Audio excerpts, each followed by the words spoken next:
Top quality और consistent performance के लिए सिर्फ सिल्वर पंप्स एंड मोटर्स, नाम याद रखना।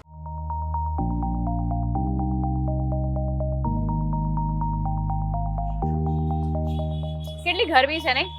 પણ કેફે કોલિંગ વિથ પૂજામાં આપણે એ જ તો એક્સપ્લોર કરતા રહ્યું છે કે ક્યાંની કોફી સારી મળે છે, ક્યાં ઠંડુ ઠંડુ વાતાવરણ છે, ક્યાંનું ફૂડ સારું છે, એ બધું તો હું તમને કહેતી હોઉં છું. અને આજે એટલે જ મારા દિલથી એક નજીકવાળા કેફેમાં હું તમને લઈને આવી ગઈ છું, જે અમદાવાદમાં આવેલું છે.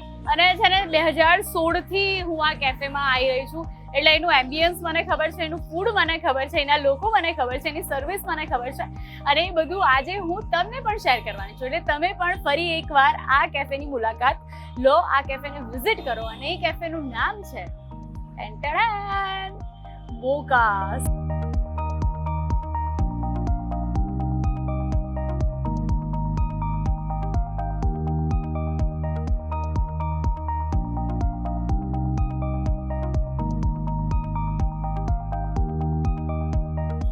સો મોકામાં છે ને ઇન્ડોર સિટિંગ તો મસ્ત જ છે, એમાં અંડરગ્રાઉન્ડ એક સિટિંગ બી છે જે હું તમને હમણાં બતાવીશ. પણ એની સાથે છે ને આઉટડોર સિટિંગ બી બહુ જ મસ્ત છે. તમને અહીંયા મજા આવશે, જેમ કે મને અત્યારે મજા આવી રહી છે. તો અહીંયા તમે ઇન્ડોર તો બેસી શકશો અને બહાર પણ એટલું સારું સિટિંગ છે, તમે બહાર પણ સિટિંગ કરી શકશો. એટલે રાત્રે બી આવવાનો પ્લાન કરતા હોય, સાંજે આવવાનો પ્લાન કરતા હોય અને ઇન્ડોર ના ગમતું હોય, કુદરતી વાતાવરણમાં બેસવું હોય, તો તમે આઉટડોર સિટિંગ પણ કરી શકો છો. તો આ મોકાનું મેનુ છે, જે એક બુક જેવું છે, એટલે તમને ખબર તો પડી જ ગઈ હશે કે અહીંયા બહુ જ બધી વેરાયટીઝ મળે છે. સો આપણા ફ્રેન્ડ્સના ગ્રુપમાં એવા પણ લોકો હોય જેને અમુક વસ્તુઓ જ ભાવતી હોય, તો જે ચૂઝી ફ્રેન્ડ્સ હોય છે આપણા, એ લોકો માટે અહીંયા તમને બહુ જ બધી વેરાયટીઝ મળી જવાની છે. તો એ ચૂઝી ફ્રેન્ડ્સને બી સાથે લઈને જ આવજો જો મોકામાં આવવાના હોવ તો. તો મોકાનું આઉટડોર સિટિંગ મેં તમને બતાવી દીધું, ઉપરનું સિટિંગ મેં બતાવી દીધું. હવે જે નીચે આવેલું એક સિટિંગ છે ત્યાં હું અત્યારે છું. અને એનું એમ્બિયન્સ તમને કહી જ દીધું હશે કે તમારા ઇન્સ્ટાગ્રામની પોસ્ટ માટે આ જગ્યા બેસ્ટ છે. કારણ કે હું તો બહુ જ ટાઈમથી અહીંયા આવું છું, 2016થી હું અહીંયા આવું છું. અને મને તો અહીંયાનું ફૂડ બહુ ગમે છે, એનું એમ્બિયન્સ બહુ ગમે છે.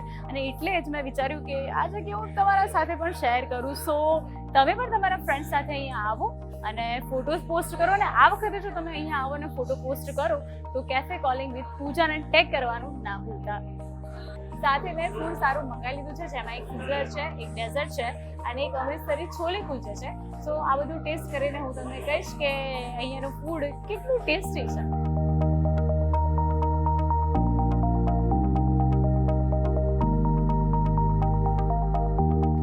અમૃતસરી છોલે કુલચા તો આવી ગયા છે ને હવે હું ટેસ્ટ કરીને તમને કહીશ કે તમારે ટ્રાય કરવા જેવા છે કે નહીં. તો ચલો ટ્રાય કરી લો.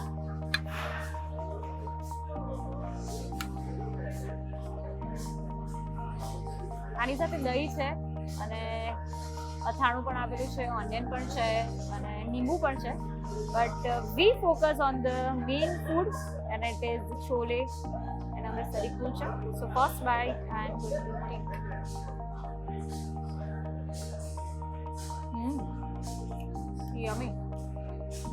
તો આ છે ને પેલા પિંડી છોલે આવે છે ને, એ છે બ્લેક છોલે, બહુ ટેસ્ટી છે. હેવી મીલ કહી શકાય. તો તમે પણ જો મારા જેમ પંજાબી ખાવાનું પસંદ કરતા હો તો અમૃતસરી છોલે કુલચે તમારા માટે બેસ્ટ રહેશે. જો મોકામાં આવવાના હો તો please try this, you will love it.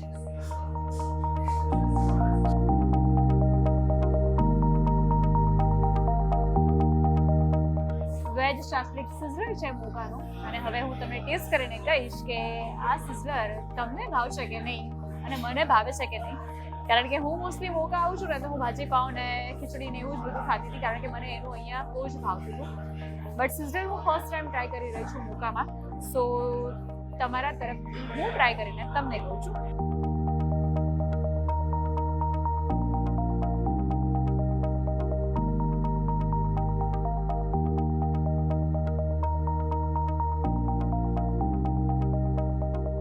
થોડું ગરમ છે. હા, ટ્રાય કરીને કહું તમને કેવું છે. યમી. આમાં છે ને કેપ્સિકમ છે, પનીર છે, ઓનિયન છે, બહુ જ મસ્ત છે, બહુ જ ટેસ્ટી છે. દહીંમાં મેરિનેટ કરીને એ લોકોએ બાર્બીક્યુ ગ્રીલ કરેલું છે. યમી યમી યમી યમી યમી, બહુ જ મસ્ત છે. પનીર બાર્બીક્યુ વાળું જે છે બહુ જ ટેસ્ટી છે. હવે થોડી ગ્રેવી અહીંયાથી લઈને હું ટેસ્ટ કરીશ રાઈસ સાથે, કે રાઈસ સાથે ગ્રેવી અને રાઈસ કેવા લાગે છે.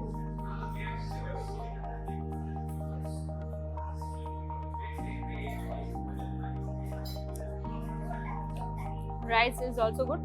એની અંદર કેરેટ છે, બીન્સ છે અને ફ્રાઈડ કરેલા રાઈસ છે. આની પહેલાં છે ને મેં કોફી પીધી હતી. Coffee was also nice. So તમે અહીંયા જો ડ્રિંક કરવાનું કોઈ વિચારતા હોય કોફી કે મોકટેલ, તો એના માટે પણ જઈ શકો છો. Nice food, nice ambience, nice people, so nice evening is equal two.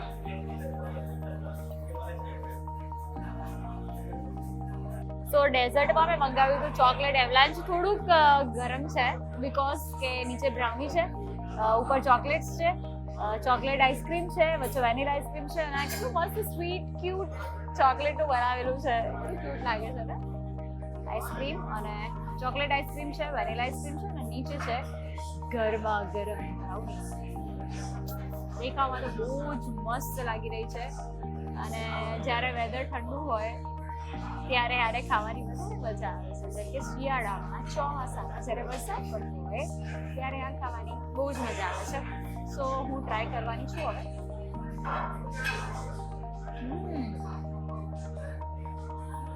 જ્યાં બ્રાઉની અને આઈસ્ક્રીમનું કોમ્બિનેશન હોય, હોટ એન્ડ કુલ, એટલે કે ઠંડુ અને ગરમ, ત્યાં કશું જોવાનું જ નથી રહેતું. આની બ્રાઉની એટલી બધી સોફ્ટ છે, જાણે અત્યારે જ ઓવનમાંથી બનાવીને કાઢીને લાવ્યા છે, એટલી સોફ્ટ છે.